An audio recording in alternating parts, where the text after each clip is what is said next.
یہ فخر دو عالم دیگر گوشے آمینہ کی ہے آمد یہ احمد محمد یہ فخر دو عالم دیگر گوشے آمینہ کی ہے آمد خدا کی خدائی تمام اپنی نعمت بنی نوع انسان پہ فرما رہی ہے غفارہ کی چوٹی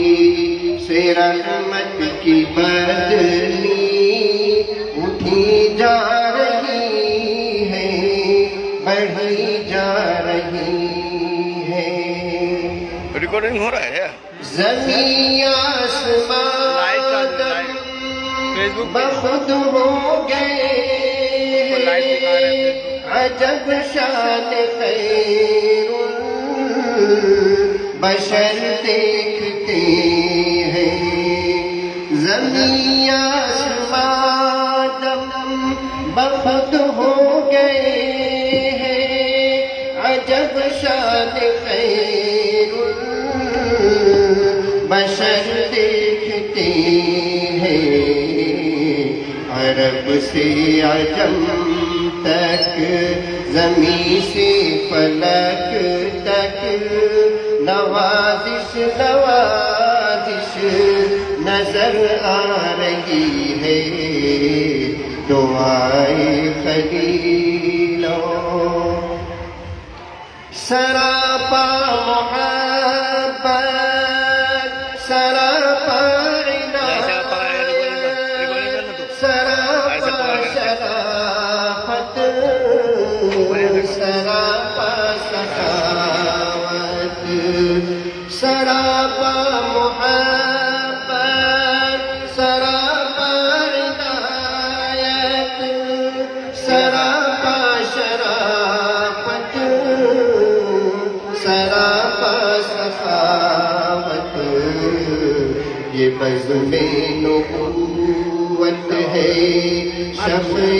رسالت ہدایت کے انوار پھیلا رہی ہے غفارہ کی چوٹی سے رحمت کی بدلی اٹھی جا رہی ہے بڑھی جا رہی ہے دعائے خلیلوں نبی مسیحا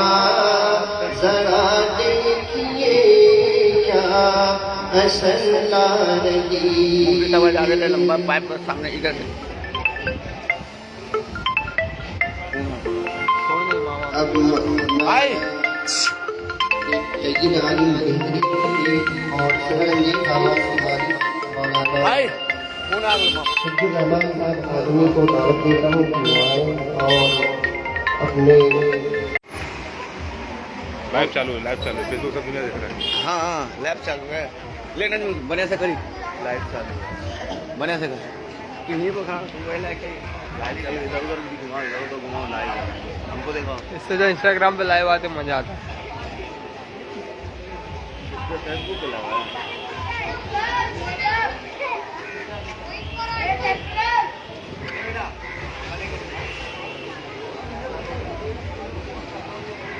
8:30 بجے کا بول کے 9 بجنے کا. اچھا ہے پہلے بیان کروا دے رہے سیدھا جھنڈا پھیرائیں گے چلتے بنا یہ صحیح ہے. جو گاؤں سمے کیا ہوتا ہے پہلے جھنڈا پھیرا دیتے ہیں اس کے بعد بیان ہوتا ہے تو مزہ نہیں آتا سب بھاگ جاتے ہیں.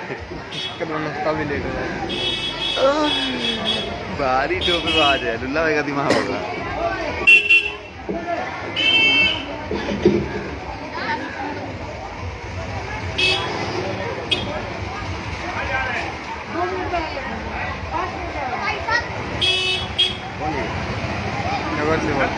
نگر سے ہو گیا. بسم اللہ الرحمن الرحیم. نحمده ونصلي ونسلم على رسوله الكريم اما بعد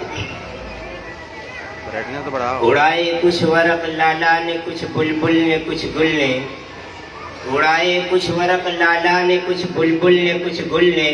چمن میں ہر طرف بکھری ہوئی ہے داستاں میری. میرے محترم بزرگوں اور دوستوں، معزز علماء کرام اور سامعین اعزام، اس ہندوستان کی دھرتی پر جب بھی 15 اگست کا سورج طلوع ہوتا ہے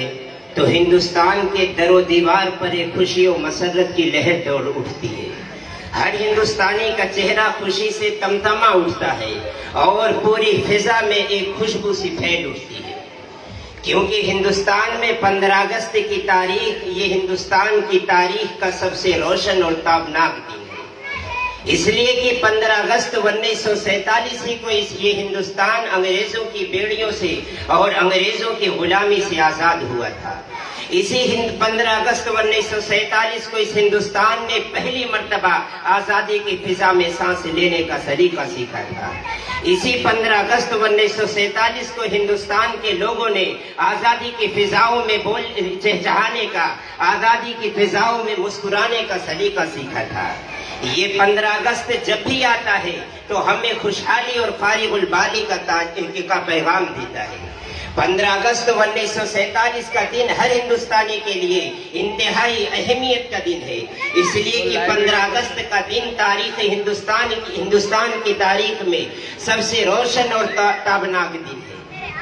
ہندوستان کی تاریخ میں 15 اگست کا دن اس لیے اہمیت کا دن ہے کہ ہندوستان کی تاریخ میں 15 اگست جب بھی آتا ہے تو ہندوستان کے اندر آزادی کا سما بیٹھتا ہے، ہر ہندوستانی کا چہرہ خوشی و مسرت سے جگمگاتا ہے. میرے محترم بزرگوں اور دوستوں، 15 اگست 1947 ہندوستان کی آزادی کا دن ہے. اسی دن ہم نے انگریزوں کی بیڑیوں سے انگریزوں کی غلامی سے آزادی حاصل کی. اسی دن ہم نے اپنی قربانیوں کے نتیجوں میں انگریزوں کے داہنی جبڑوں سے اپنی آزادی کا حق چھینا تھا. اسی دن ہم نے ہندوستان کو جو بیڑیوں میں جکڑا ہوا تھا اس کو اپنی قربانیوں سے آزاد کیا تھا. 15 اگست 1947 کا دن یا 15 اگست کی تاریخ ہمیں اس لیے عزیز ہے کہ ہم نے اس دن آزادی حاصل کی. اس دن ہم نے 200 سالہ ظلم و جبر کی تاریخ کو ختم کیا اور اس دن ہم نے اپنی محنتوں سے، مشقتوں سے اور قربانیوں سے انگریز جیسی ظالم و جابر حکومت کو ہندوستان کی دھرتی سے واپس بھیجنے کا کام کیا. لیکن میرے عزیزوں، یہ جو آزادی ہمیں حاصل ہوئی 15 اگست کی آزادی، یہ آزادی ہمیں بھیک میں نہیں ملی، یہ آزادی ہمیں صدقے اور خیرات میں نہیں ملی، بلکہ اس آزادی کے لیے ہم نے قربانیوں کا ایک سمندر پار کیا. اس آزادی کے لیے ہمارے آباء و اجداد نے قربانیاں پیش کی. اس آزادی کے لیے ہمارے بڑوں نے گھر بار کو چھوڑا، اپنی بیوی کو بیوہ اور بچوں کو یتیم کیا. اس آزادی کو حاصل کرنے کے لیے ہمارے اسلاف نے پھانسی کے پھندوں کو چوما. اس آزادی کو حاصل کرنے کے لیے ہمارے بڑوں نے اپنے خون کے نذرانے پیش کیے.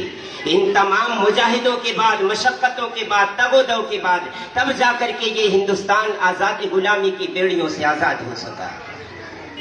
میرے عزیزوں، ہندوستان کے اندر 15 اگست کا دن واقعی اہمیت کا دن ہے. یہ تاریخ ہمیں عزیز ہے، اس تاریخ سے ہمیں الفت ہے. لیکن اس کے ساتھ ہمیں یہ بھی یاد رکھنا چاہیے کہ ہندوستان کے آزاد کرانے کے اندر اگر تمام باشندوں کا حصہ ہے، ہندوستان کی ہر قوم نے اپنے طور پر اس کے اندر حصہ لیا، اپنے طور پر قربانیاں پیش کی، اپنے طور پر جان کے نذرانے پیش کیے، اپنے طور پر خون کے نذرانے پیش کیے. لیکن جب بھی تاریخ کے اوراق پلٹے جائیں گے، جب بھی تاریخ دیکھی جائے گی، جب بھی ماضی کے اوراق پلٹے جائیں گے تو جنگ آزادی کے اندر سرخیل کا کردار ادا کرنے والا اور سپہ سالار کا کردار ادا کرنے والا، ہراول دستے کا کردار ادا کرنے والا یہ صرف اور صرف علماء دیوبند، یہ صرف اور صرف مسلمان اور ہندوستانی مسلمان ہوں گے. آپ ہندوستان کی تاریخ اٹھا کر کے دیکھیں، انگریزی سامراج سے ٹکرانے سے لے کر کے ہندوستان کو آزاد کرانے تک پوری تاریخ کے اندر یہ جو 150 سالہ تاریخ ہے، اس تاریخ کے تسلسل کے ساتھ کوئی ایسا دور، کوئی ایسا عہد نہیں ملتا جس عہد میں ہندوستانی مسلمانوں کا نام نہ آتا ہو.